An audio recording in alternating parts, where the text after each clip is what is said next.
The Bamboo Project wholesale video starts in 3, 2. Welcome to the Bamboo Project YouTube channel. My name is Donivan Gray. And my name is Melissa Burnett. We currently have over 300 videos on our channel of our Dr. Sebi inspired diet, travel vlogs, sports, music, clothing, podcast, beauty, and everything else.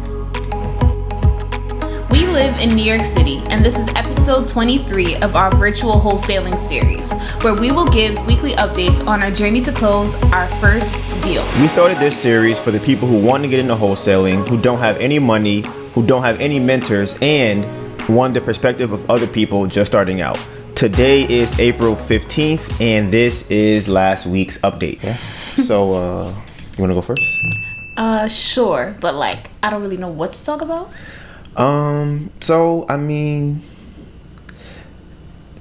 This is going to be the last half and half video of wholesaling and flipping. We have finally closed on the house. Maybe I'll put some woo stuff because that's how we should feel, but we don't feel like that because we're so exhausted and we're so tired with five videos a week, with going and driving back to Pennsylvania 3 or 4 times. The actual closing day itself was exhausting. One thing that stuck out to me on the trip was literally what Donivan just said. After we closed, we were driving, on our way back to New York City, driving back home from Philadelphia, and it was just kind of it didn't feel like we won something. It felt like, okay, this it's supposed to happen. There was no excitement, there was no nothing. And I think it's kind of funny that when you work for something, when you get it, it's like you expected to get this. This, how could we not have gotten this after all we've been through, as opposed to feeling like you won the lottery. So I think that was interesting. I wasn't expecting it to feel like that. The whole closing day in itself was exhausting. I'm gonna give a little rundown of how that actually went, because we had no idea what to expect for a closing. This is our first time closing on a property, and I can't remember this YouTuber's name. She's from Atlanta. She has a video. It's called what to expect when you go to a closing, and she said it's pretty quick. I don't know what quick means, but I know that when we got there was a stack of papers that was probably an inch and a half thick. While we were signing them, I didn't notice that there was that many papers. So I'm like, all right, she passed me papers to sign. Okay, sign this. I'm thinking everything is good, and I realized we have to sign that whole stack of papers. It was a big ass stack of papers. So I wasn't expecting that. For the closing, we went to Macy's and Bloomingdale's to buy some clothes that we could wear to the signing or whatever we had to do, right? And the reason I like to buy clothes before stuff like this is because it makes me feel good, like I'm going into this, and I don't have that much clothes in my house that I can wear for stuff like this. I'm used to be a bike messenger, so most of my clothes are tailored around that. It's mostly big pants, big hoodies, black, so it doesn't really get dirty as much. That's what I have for my clothes. Boots, and not stylish boots, more winter, go through the hell and back boots, those kind of boots. So this is not something I would assume to wear to a closing. However, after the first closing, I definitely think, I wouldn't say I was overdressed, but I definitely think what I had in my mind was not what I expected.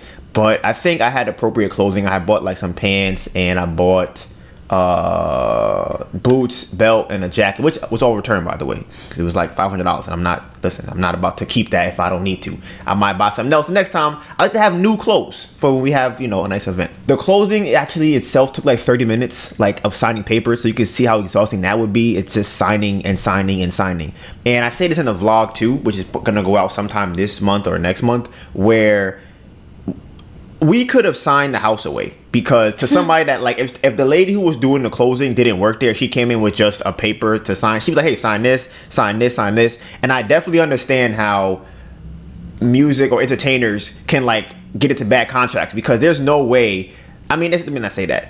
I know for that situation, I was not able to read through every single line of 200 or 300 pages, which is why you have a lawyer for these things. However, it's me, it's Melissa. We don't have a lawyer, so we're hey, we're gonna sign it. We're gonna trust that you tell us what to do, and we're gonna sign away. So I think that's funny though, because I definitely, now that I've signed something like that, I'm oh, that's how y'all be signing these crazy contracts and be trapped in a deal for years and years and years and be talking about you a slave.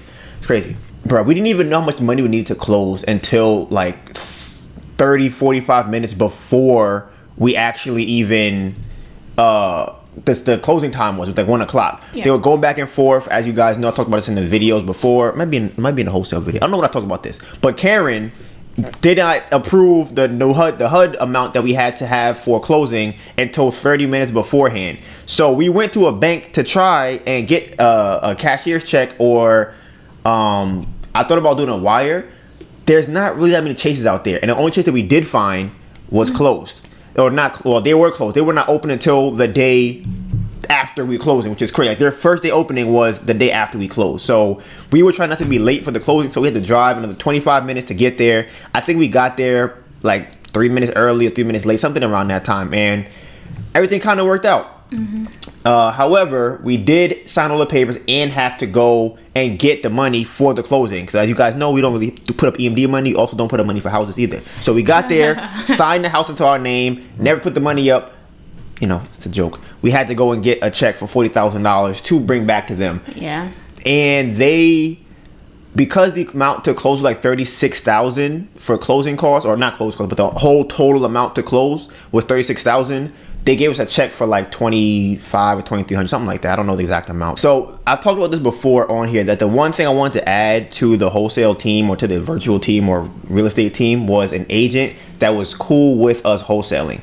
And I had said before that my goal was to try and talk to the agent on this property that was the listing agent, and see like, hey, how you feel about wholesaling? On the way back out the second time we had to get our check, we ran into him, and he gave his business card.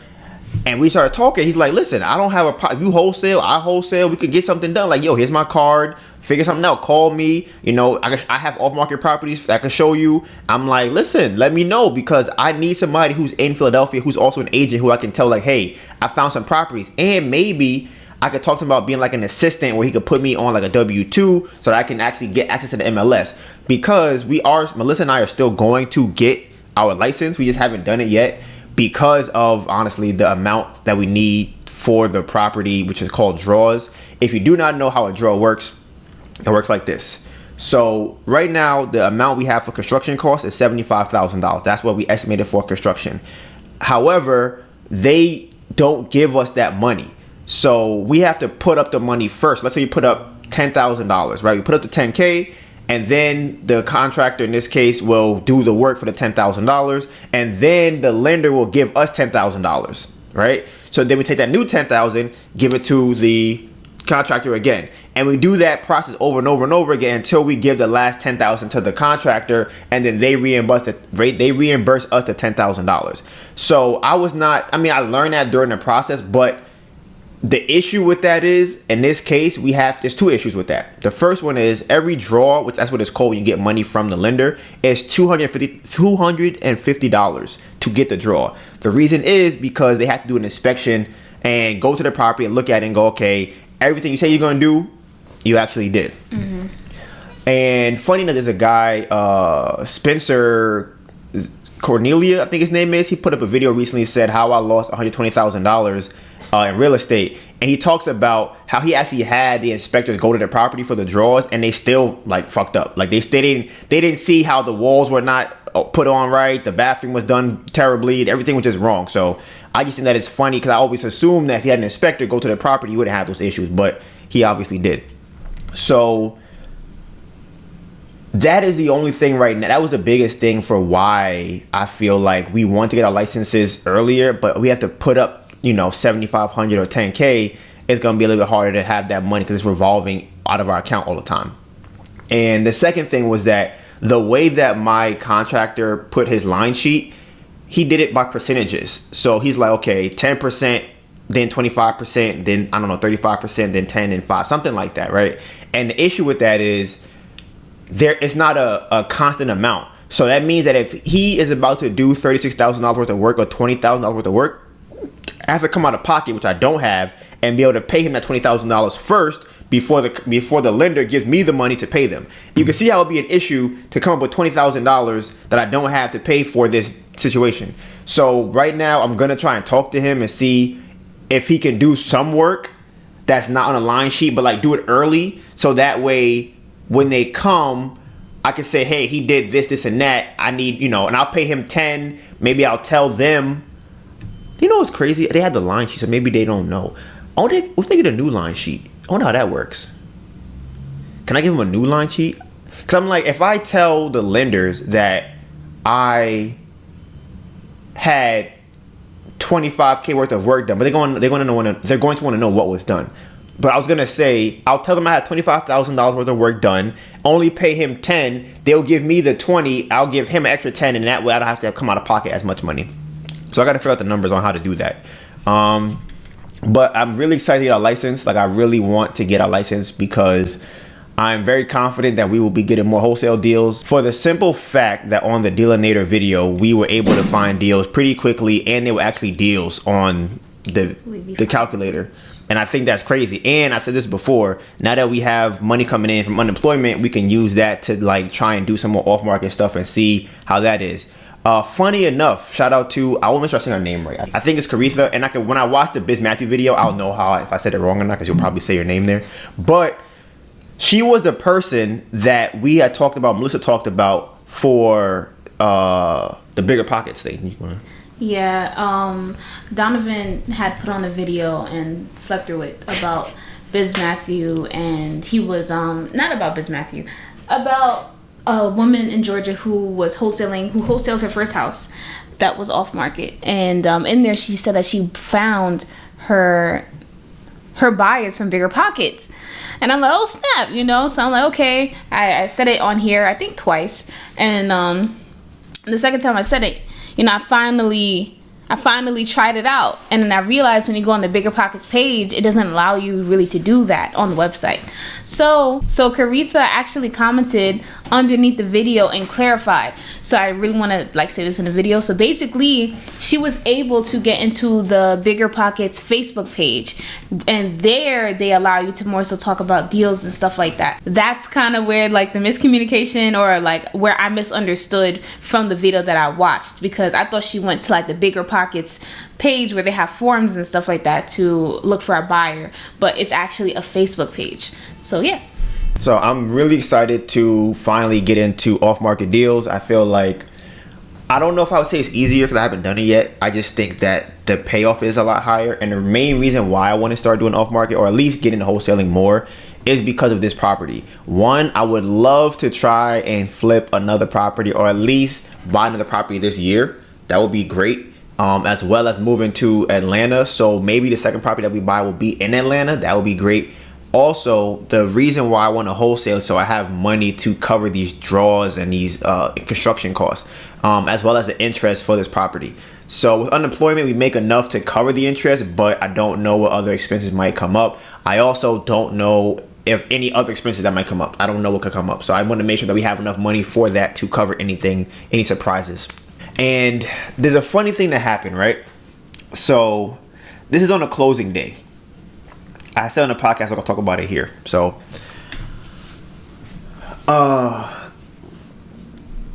the property is normally on a lockbox, right? And this is something to me that I just never thought about, I guess. But I don't know who puts the lockbox there. I never thought about that. You ever think about that? I kind of figured it would be either the owner or the agent. Right. So that means it wouldn't be there anymore after they sell it. The lockbox. Because it's probably theirs. But I never thought about that. I never thought they're going to take the lockbox with them when they leave. At the closing, signing, right? We run into the agent. And we're talking to him outside. We go get the check. We come back, but he's still there. He's like, oh, you guys, I don't have the keys for the house.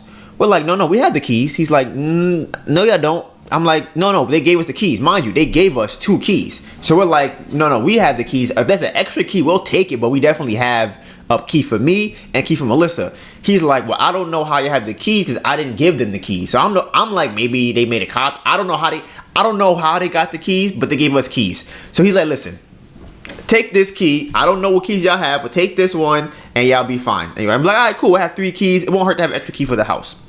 So Melissa and I decided to go to escape room, right? It's like a gift to us to kind of relax, something that kind of a what do you call those things when you, not a vacation, like a a retreat or something like that. Yeah, like a little stress relief. Yeah, team building. Right, something to do for fun, right? So we're getting some food before we go inside. Melissa gets a phone call. All right, what do you remember what the phone call said, babe? Bruh. Okay, so funny enough, the whole time that we were talking about the keys, I thought it was funny because there was like a couple sitting in the corner that was kind of just looking at us like what's going on here, right? So I'm in the, where do we go? Shake Shack, and I get a phone call.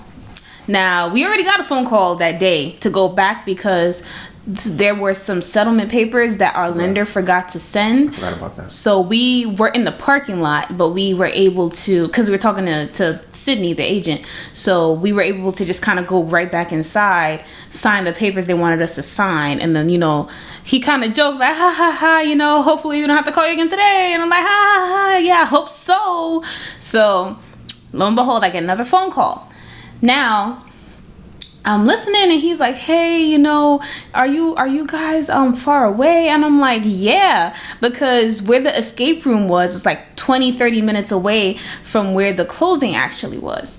And like Donivan just said, we had an appointment for the escape room. And then he said that there was another couple that came in to close today from our same real estate agent, and basically the person that was helping us to fill out the settlement papers accidentally gave us the key for their house as opposed to the key that we were supposed to get. So this is stressful thinking about it.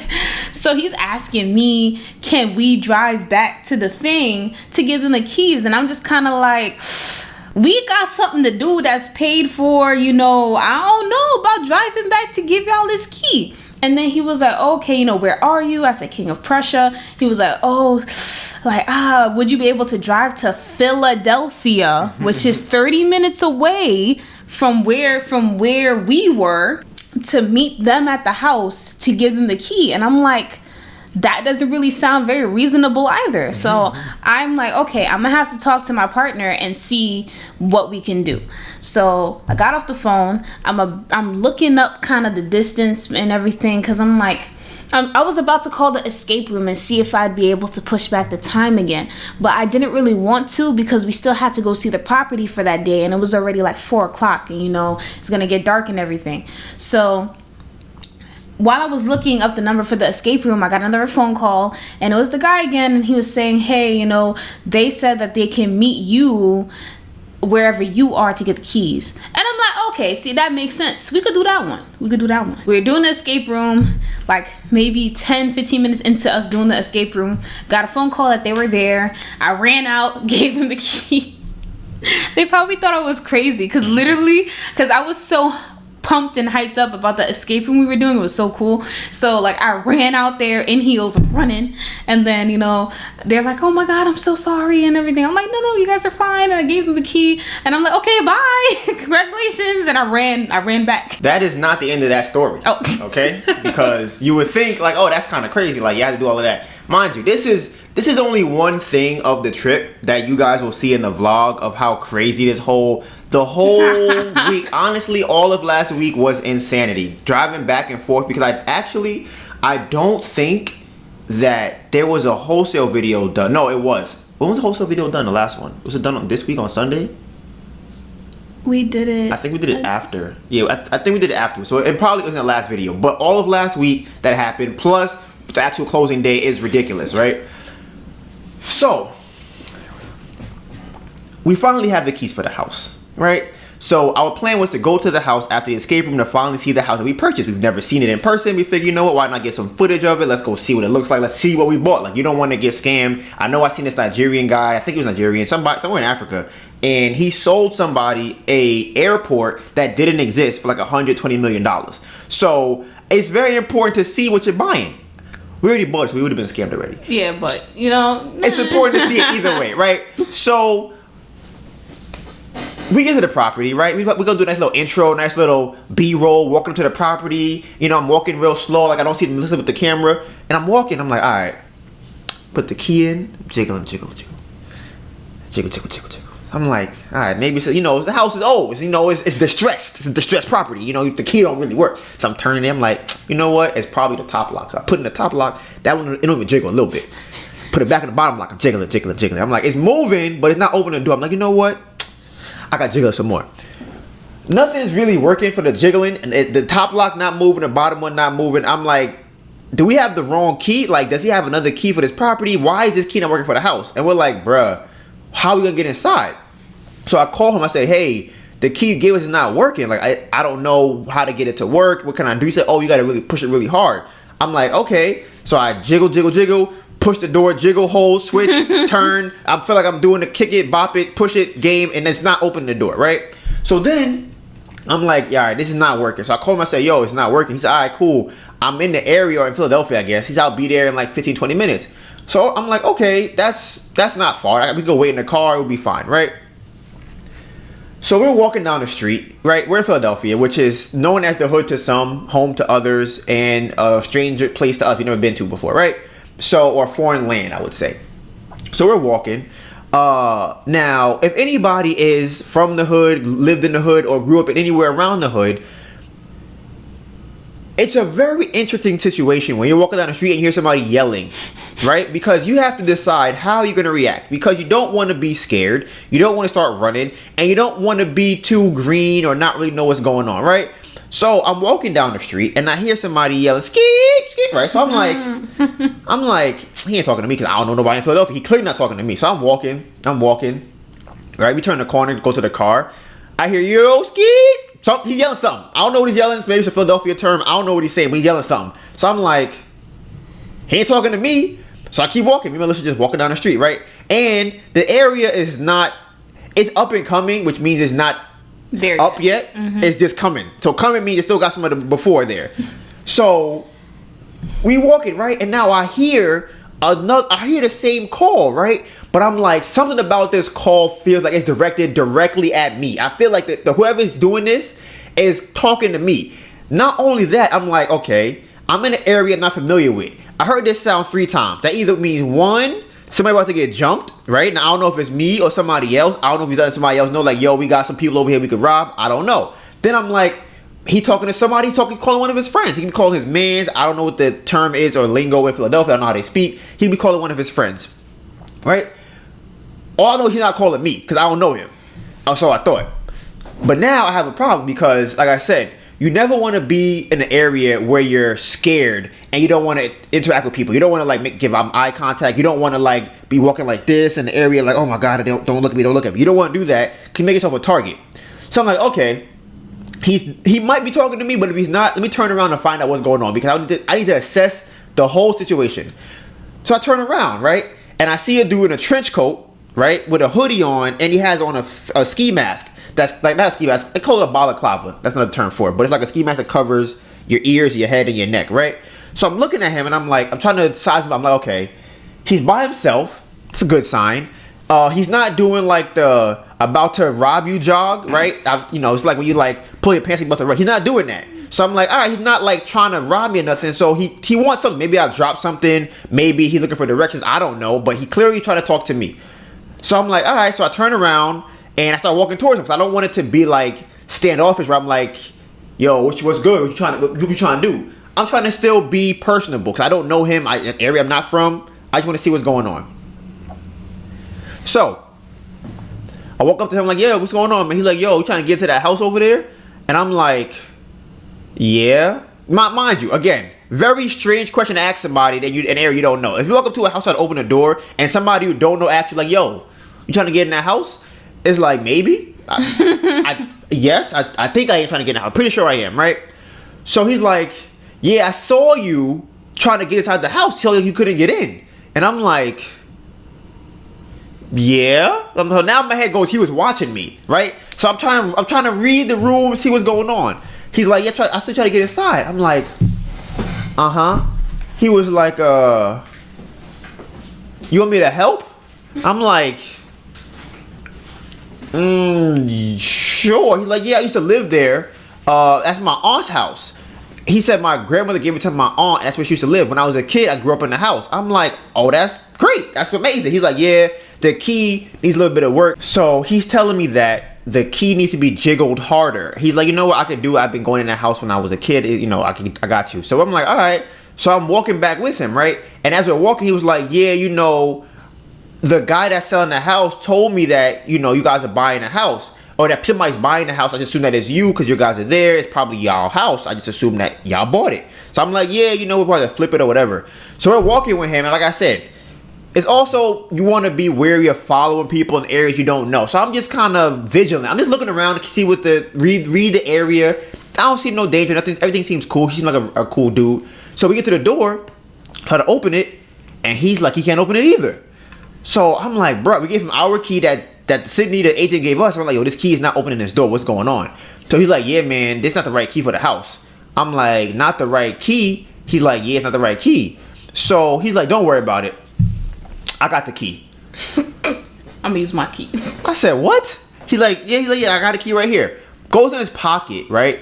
Pulls out a key, opens the door for us, and like, all right, man, you have a good one, walks off, right? Now,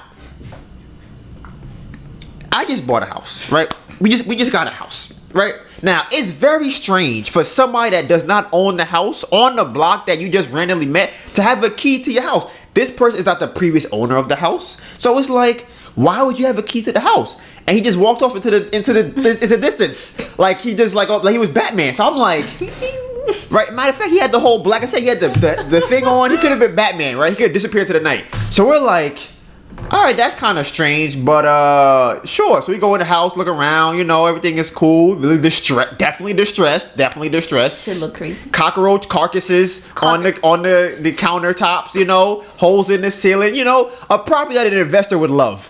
So, or a property only an investor could love. Ooh, bar. Thank you. So I'm like, all right, you know, it's cool or whatever because we're just walking around getting video.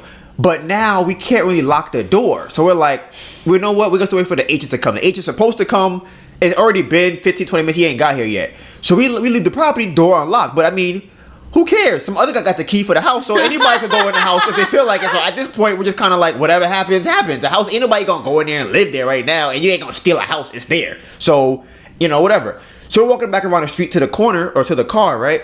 And we see him again.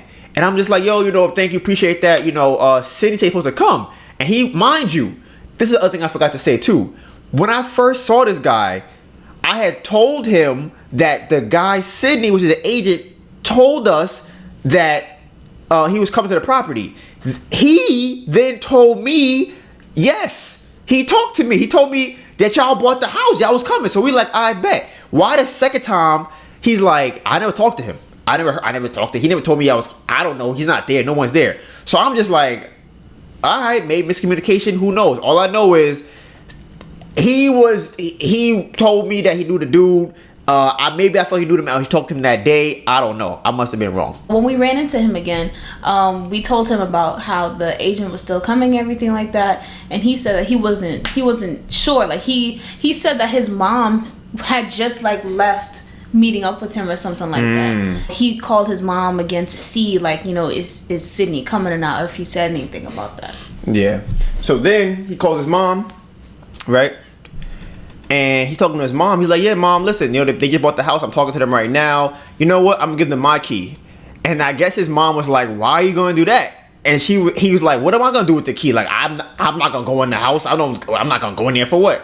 And then he just ended up giving us his key. So I said, shout out to him. Dope dude, cool guy. Gave us the key to the house. So now we have a key that works and a key that doesn't work. And the agent's still supposed to come. So he finally gets there. We go back around the house, or on the corner in front of the house. And he somehow magically is able to use the key he gave us to get in the house. I couldn't use it to get in the house. Melissa couldn't use it to get in the house. You're talking about the agent? Yeah. Okay. And then the guy that we met also could not use the key that the agent gives to get in the house. I gave the key to the agent. He did that shit in 3 seconds. Like, yeah, this key worked. And we all were astounded. That was the guy in the agent's first time meeting. Bruh. Mind you, I thought these people knew each other. He was like, he was like, yo, he's like, thank you, appreciate it. He was like, yeah, no problem. And I'm just like, y'all don't know each other? I'm like, I could have sworn he told me the agent just called me and told me to go to the property. I could have sworn he said that. Obviously, they never met each other in their life. It was the craziest situation. And I keep saying, this is just a small iota of the whole trip that we had to do. And it was stuff like this all day long. Just stuff like this all the time. And we have footage of all of this. So it's just a whole funny situation. Yeah, I think you guys really gonna enjoy the vlog. There's a nightmare Airbnb. There's a whole bunch of stuff. It was woo. So we almost died. This is a lot. It's a lot. Let's listen. Adventures with the Bamboo Project. Maybe we'll have a series called that one day when we start traveling or something. Yes, all of our travels end up like this for some fucking reason. Yeah. I'd like to go on a vacation and I don't know, relax. It's not a Bamboo Project way. It's not how we get down. Is it stress? Everything is surviving whatever. Surviving Philadelphia. Boom. That's what we gotta call it. Surviving Philadelphia. But I mean that's pretty much it. The last thing I want to kind of touch on was my contractor. Like I said, y'all been here for the whole time. People who are new, you'd have to go watch the old videos. How I even met this contractor, he's been holding it down for so many stories on here. For day or video after video, time after time, he's been holding it down. So I feel great that I'm actually able to give him some money to get this work done and actually work with him. Like, this is great. I'm happy because I people that do things for me, I always want to be able to show them, like, yo, I appreciate it through something. Like, hey, I don't feel like just a thank you is not enough. So I'm like, hey, you held it down. So here I finally got the house closed. Do your thing. So, and one thing I liked about him too is he seemed genuinely happy that we got the house. I don't even know if he knows how old we are or how old I am because he didn't really talk to Melissa. But he also is a kind of person that wants to meet up. He's like, oh, you was here in Philly, you didn't even tell me. Why you ain't tell me we could have met up and stuff? And my brain wasn't even thinking that. I did not think that he was on that. So he also wants people that he does work with to come to see the house. A lot of people, he said, will not come to the property once it's renovated or once before it's fixed up. So I said that kind of person, that kind of energy I really like. So I'm happy that he's the contractor that we have for this job. So that's anything else that you got? Right now what we've been doing is really trying to figure out how we're gonna reconfigure the layout of the house. Yeah, this is fun. Kind of fun. Yeah, so we get to kind of, I guess, I don't even know how we're gonna schedule meetings with Thomas, because another thing that I thought was cool too, Donivan was kind of asking him, like, what, are you gonna show us like what you about to do before you do it? And he's like, aren't you guys gonna tell me what to do? Yeah. So I think it's gonna be a cool experience. We're definitely looking forward to it. Yeah, and I'm excited. For the vlog, when we put it up, you guys can give us your ideas on the layout, what you think we should do. We have some ideas already, but more ideas don't hurt. Yeah. So, you know what it is. Hashtag Bamboo Project 2021. We going up all year. You know the vibes. And with that being said, Bamboo Project out. Project out. So get that dealing to be a topic. I want to stop.